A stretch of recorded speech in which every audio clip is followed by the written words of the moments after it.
Кайырлы күн достар, сіздерді өз каналымда көргеніме қуаныштымын. Бүгін сіздермен бірге үлкендерді, кішкентайларды сүйіп жейтін кекстерді пісіретін боламыз. Міндетті түрде видеоның соңына дейін қарап, менімен бірге жасаңыздар.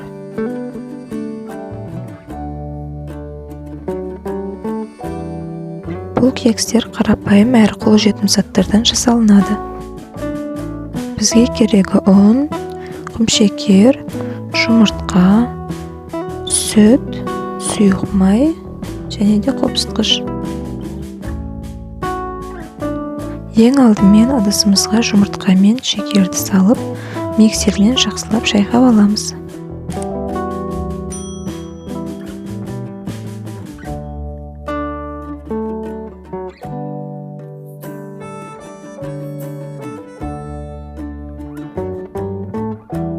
Міне осылай бір келкі болып араласқан соң, енді сұйық майымызды құйып, тағы да бір араластырып аламыз.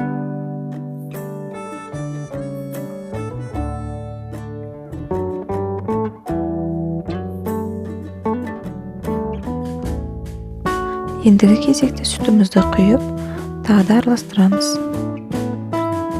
Сұйық массамызды шетке қоя тұрамыз да, ендігі кезекте ұнымызды елегішке саламыз. Егер де сіздерде бұндай елегіш болмаса, ситамен ұнды өткізсеңіздер де болады.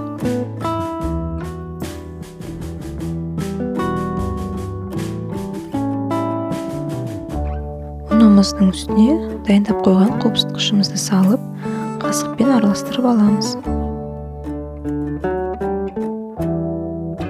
Енді ұнымызды елегіштен өткіземіз. Ұнды бірден бәрін салып жібермеңіздер.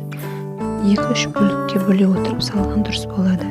Сонда қамырымыз бір келкі болып, әдемі болып араласады.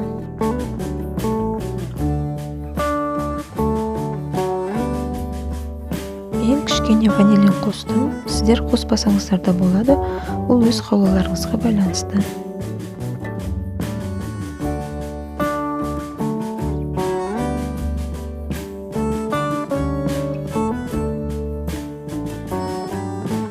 Міне қамырымыз осылай бір келкі қою болып шығуы тиіс. Мен кекстерді арнайы осындай силиконды формаларға пісіремін. Сіздер кез келген үйіңізде бар осы кекстерді пісіруге арналған формаға жасай берсеңіздер болады. Кез келген осындай бокалды аламыз. Сөйтеміз ішіне осындай кондитерский мешок дейміз ғой, кондитерлік қапшықты алып саламыз. Оның ішіне біз қамырымызды құятын боламыз. Мен осылай кондитерлік қапшықпен құйғанда әдемі болып шығады. Жан-жаны жағылмай. Негізі қасықпен қамырды құйсаңыздар да бола береді.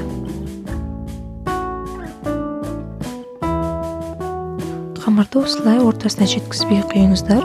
Себебі ортасына біз қазір тағы салмасын, яғни начинкасын құямыз.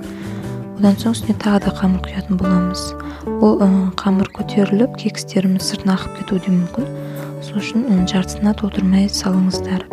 Міне барлығына қамырды құйып болған соң, ортасына менде вареный сгущенканы бір қасықтан салып шықтым. Енді оның үстіне қалған қамырымызды азғантайдан тағы да салып шығамыз.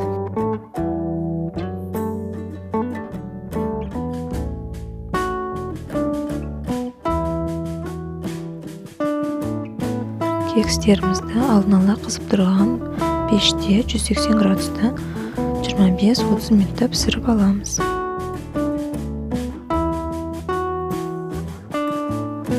Міне біздің кекстеріміз дайын болды. Осылай болып әдемі болып көтеріліп піседі. Бөлме температурасында 10-15 минут суытып алған соң, осындай сыртындағы формаларын босатып аламыз. Осы рецептпен менде 17 кекс шықты. Егер сіздерде бұдан үлкендеу форма болса, онда бұдан азырақ шығуы да мүмкін.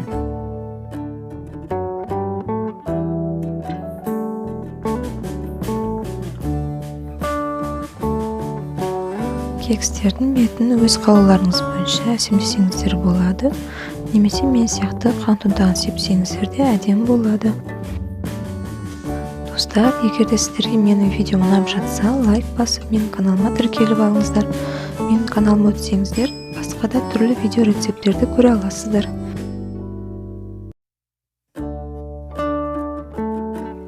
Ал енді сіздерге кекстердің ортасын көрсеткім келіп отыр. Міне ортасындағы бағана салған вареный сгущенкамыз ешқайда ағып кетпеген. Кекстеріміздің өзі өте нәзік, жұмсақ, үлпілдек болып піскен. Менімен болғандарыңыз үшін рахмет. Келесі кездескенше сау болыңыздар.